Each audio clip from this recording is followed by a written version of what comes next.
What you're looking at right now is a live look over Jerusalem as folks there are staying on alert, essentially hoping to remain safe here after we've seen this back and forth between Israel and Iran.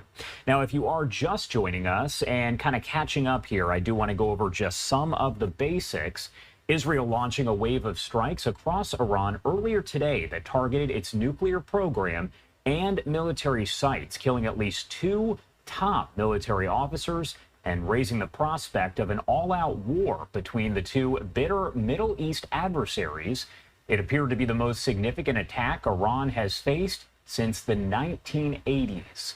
The strikes came amid simmering tensions over Iran's rapidly advancing nuclear program and appeared certain to trigger a reprisal. Hours later, Israel's military said it had started intercepting Iranian drones launched in retaliation. That is estimated to be about 100 of those drones. I do want to take you out here to some comments that were made by the IDF as they explained exactly where things stand. For years, the Iranian regime has called for the destruction of the State of Israel, planning and advancing concrete military plans to do so.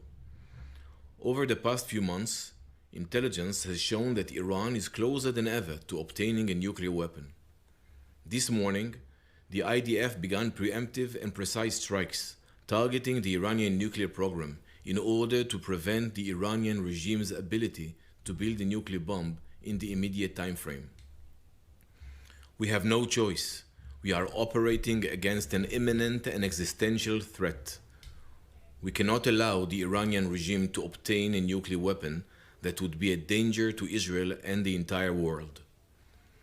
This operation is for our right to exist here, for our future and for our children's future. The State of Israel has the right and the obligation to operate in order to protect its people and will continue to do so. The IDF conducted significant preparations for this operation. We are well prepared both in defense and offense to defend ourselves. The IDF will continue to defend the State of Israel. All right, so a very brief statement right there from the Israel Defense Forces posted on social media as we gather all of the details that are coming in to our newsroom, and a lot of updates here over the past several hours as all of this did unfold. We had Andrew Kraft and Austin Westfall, who were on the air at the time, again, watching it all unfold and bringing you all of the latest details. I do want to bring you just some of the video of the aftermath here. This is from just a couple hours ago over in Iran after that preemptive strike that was fired by Israel. Again, you can see the flashing lights there and damage to several buildings. A lot to discuss here, so I do want to bring in Ruth Wasserman-Lande, a former member of the Knesset, and she does have several different titles and wears several different hats, joining us right now. Thank you so much, Ruth, for taking the time to be here. I know all of this is developing, and we want to make sure, of course, that you do stay safe. Yes, thank you for having me on board. And yes, it's quite a challenging time, but please God, Israel will persevere. And can you explain to me overall the significance of all of this? Absolutely. Iran, in fact, not Iran, the Islamic regime of Iran has made very, very clear over years that it wants to destroy the state of Israel, that it has an antagonistic and very challenging view about what should become of the state of Israel. And that is because it wants hegemony over the Islamic world. Having said that, that's only declarative. But in terms of capability, it's been building its nuclear arsenal for years.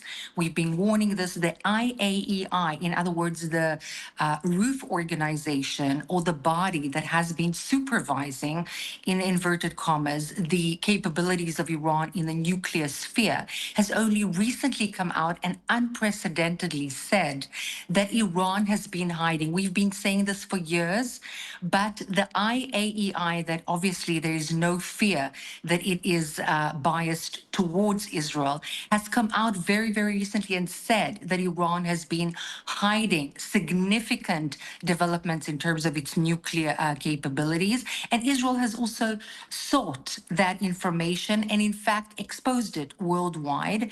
And in coordination with the American administration, has done the universe a kind of a, I would say, a huge, huge step towards humanity and taken out much of the capability of the Iranian regime, also as a gesture for the Iranian people that have been suffering for decades from this particular regime.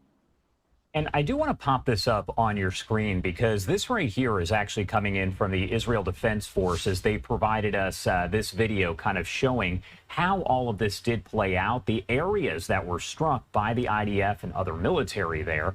You can see them highlighted in red, but what you're going to see in a second are a few of the fatalities there that were reported. Now, again, this is coming from the IDF here, and the actual statement they released said, quote, "We can now confirm that the chief of staff of the Iranian armed forces, commander of the IRGC, and the commander of Iran's emergency command were all eliminated in the Israeli strikes across Iran by more than 200 fighter jets.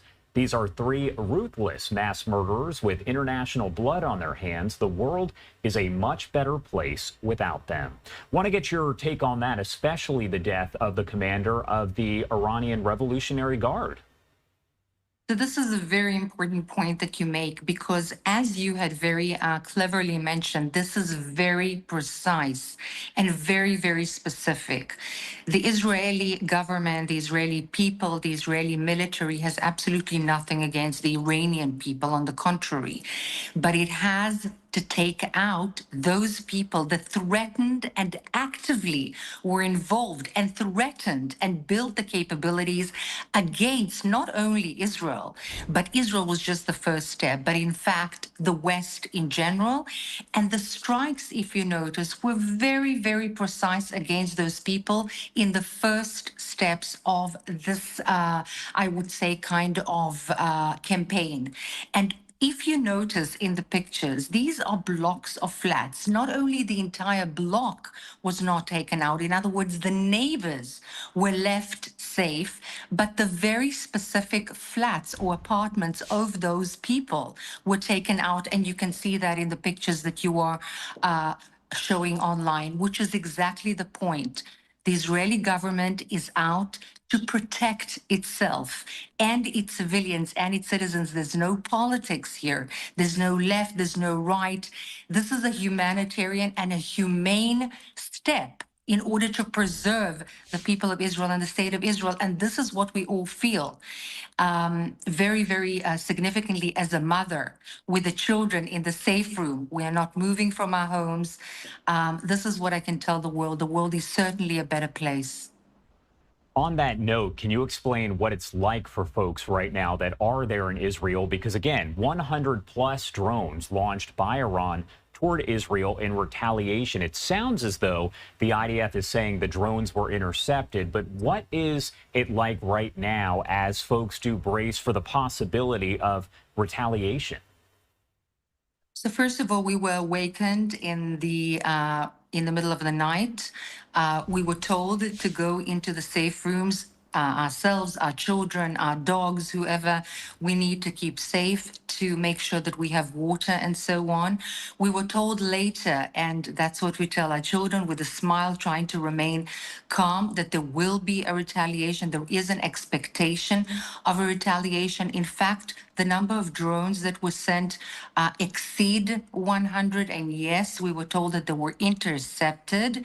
However, we do expect to have more of a retaliation, and therefore the entire country is actually on its hind legs, awaiting for the retaliation and really taking care to be near safe rooms.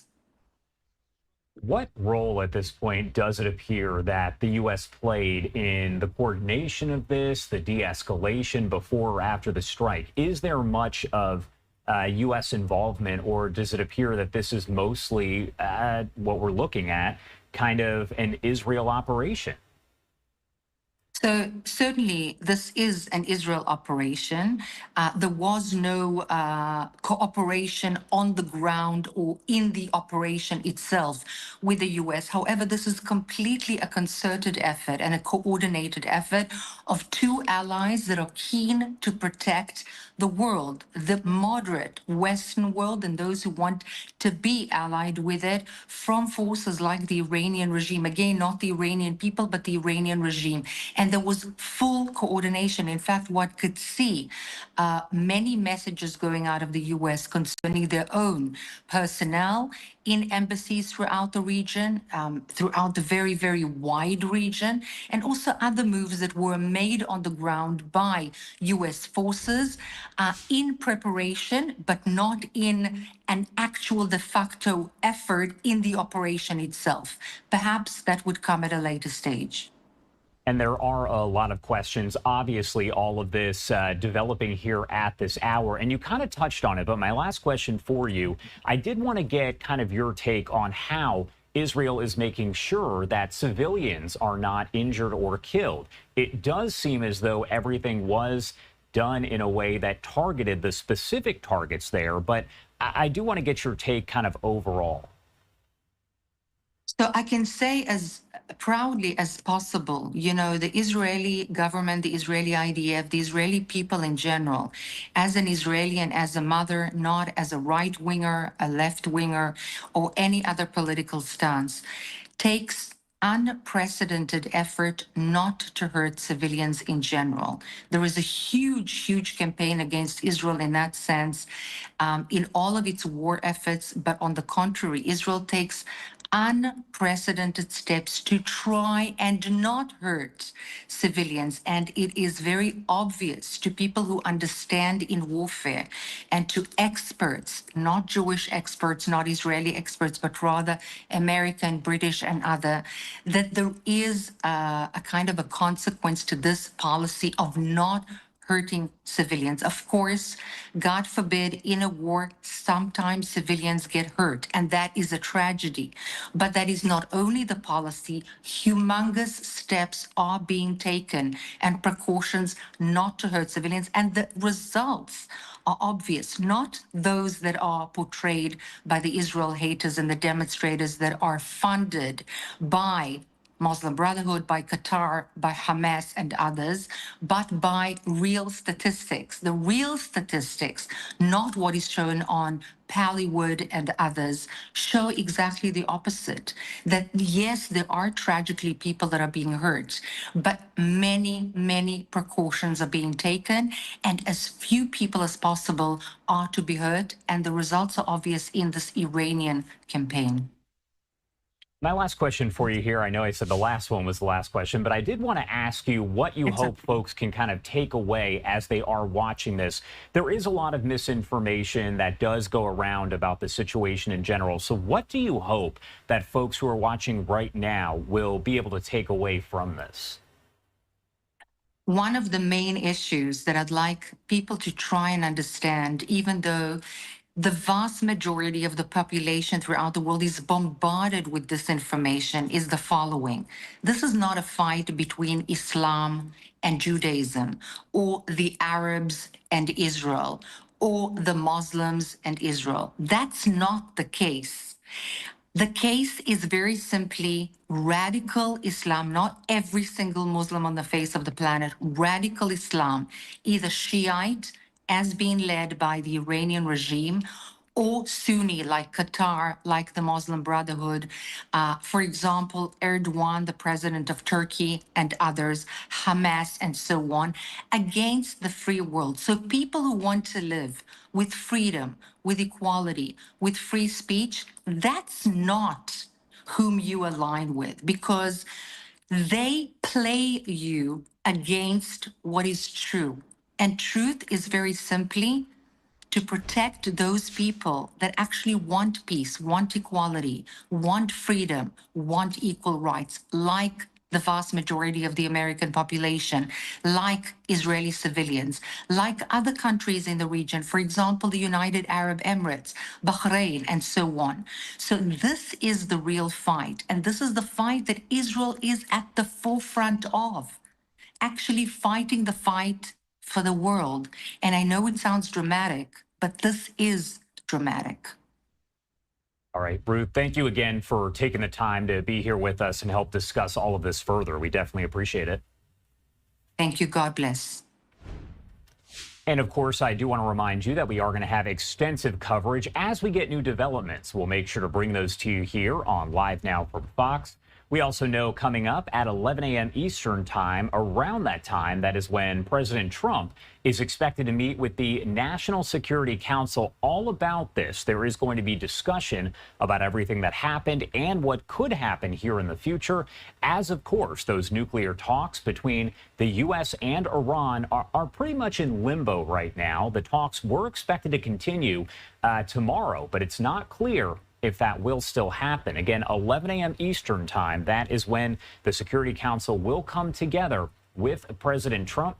And it appears that that will be, of course, a closed-door meeting. But if we do get any comments from the president, we will bring those to you live, raw, and uninterrupted here on Live Now from Fox. Now, we do also have this comment from President Trump posted a short time ago on Truth Social, as he says, "We remain committed to a diplomatic resolution to the Iran nuclear issue.